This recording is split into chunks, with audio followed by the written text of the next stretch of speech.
Welcome to video number 22 for our February series of videos demonstrating Quick Strike. Today we are finally going to cover the contract summary page that we've been talking about these last few weeks. We did a release this last weekend that has the latest version, which will likely change, upgrade, get modified slightly, but for most of it, it's in the place where it's going to be for the time being.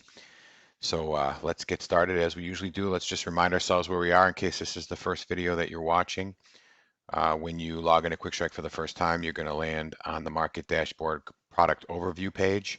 This is a favorite that's been set up over here in the My Account section where you can pick your favorite product group and your favorite product. So um, we can move on from there like we always do. So let's jump right over to our contract summary. So click on that, and here we are. So in this case, just as a reminder, right now it looks like we're on the April contract, that's J. So that's going to be the first contract in the first group over here. In order to change contracts, I can simply, select from any of these different drop downs. So we have, 2016, 2017, the weekly contracts for corn, and then the short dated corn options for 2016 and 2017 as well. So let's just stick with April for now, since that's where we landed. And let's take a look at what we have here on the contract summary. So I'm going to scroll up a little bit so we can see it a little bit easier.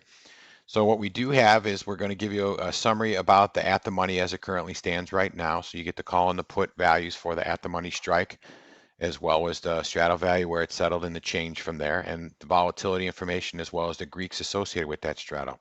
We're going to show you the futures contract, a little bit of summary for the future associated with the April option contract, and then an overview of the open interest for this contract as well. So you see the calls detail and the puts, and then the combined totals for all the open interest and change, and then also sort of what I think is a pretty important number, the put call ratio. So just sort of giving you an idea of where the balance of power is, so to speak, within the option itself. So it looks like it's pretty flat, but there is a bias, a small bias to the downside in terms of put owners.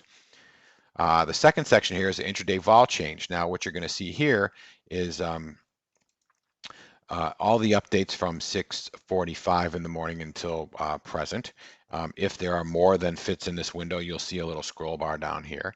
And as you've seen this before in some other pages, you're going to see a little chart of the volatility, and you can hover that and see how the volatility has changed. You'll see the change in the at the money straddle price as well as a change in the strikes and the futures. So a nice little overview of where things are in the day from an intraday movement standpoint in terms of vol. Next, you're going to see what the vol chart looks like. And again, the settlement is the yellow and the blue is the current. So we have a little bit of increase in volatility today.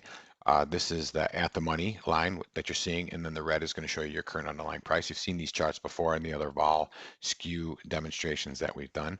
And then finally, what we have is a little bit of history here. So in this case, we're seeing the at the money implied volatility history since December, because this January, this line is a January marker. So everything here is January, everything here is February. And then here's, we're going back to December. And if we hover, we got December 28th. Okay. So we're going back about, a couple months there. So you have the at the money volatility history for the April contract. And then here's the historical 20 day with 20 trading days, which was like 30 days in calendar from a calendar standpoint. So you can see if implieds are in line with what the underlying is doing in terms of its movement.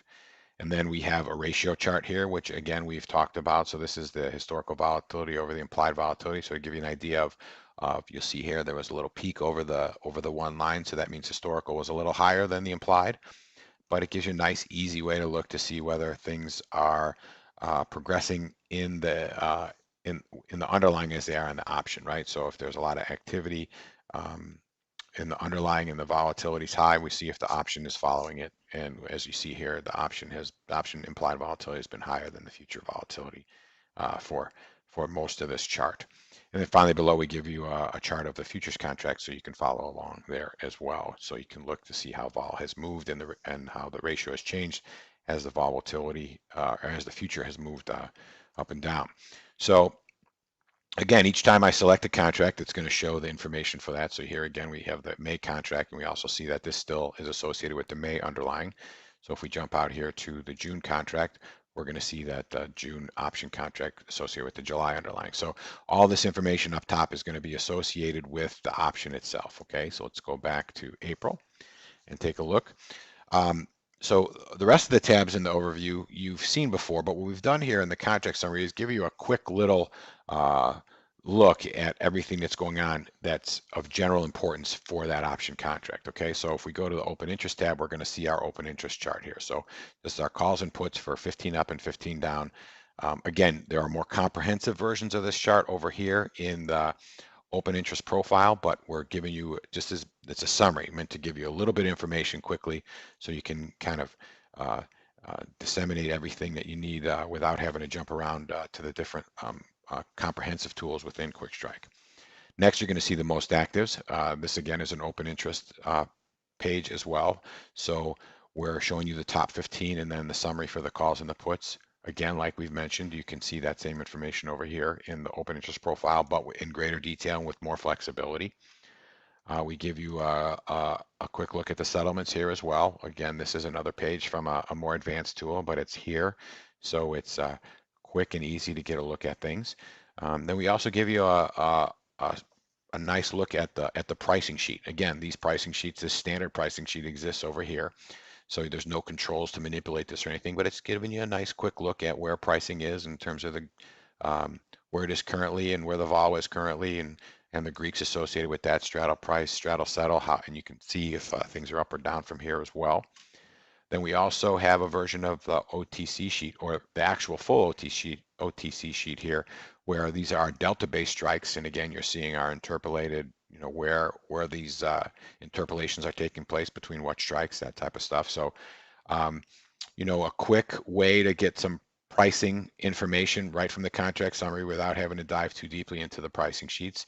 A general overview of the market conditions associated with that expiration is in the overview section. And then finally in the charts, what you're going to see are larger versions of the charts that we saw over here on the summary. And this vol chart is available here in the vol SKU, but we're giving you the, again, so you can quickly see it in case you want to print it out just by itself. You can go up here and create the PDF if you don't want to use the whole report. And then the same goes for the at the money vol history as well. So here is just a larger version of that chart, and this historical information, as you know, is available over here in the quick volatility section.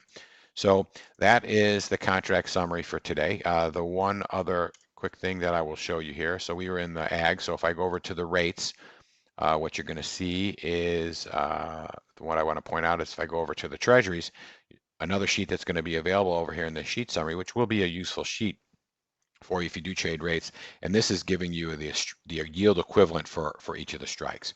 So this is a nice quick way to get over to that information if you are trading the treasuries. So just one other addition over here in the treasury version of the contract summary.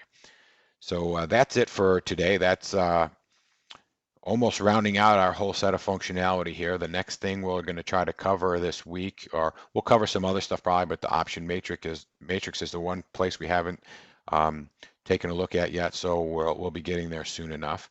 But we've generally filled out most of the menu items here, and we're almost to the end. So thanks again for taking the time to watch these videos, and we hope you enjoyed them. If you have any questions, please reach out.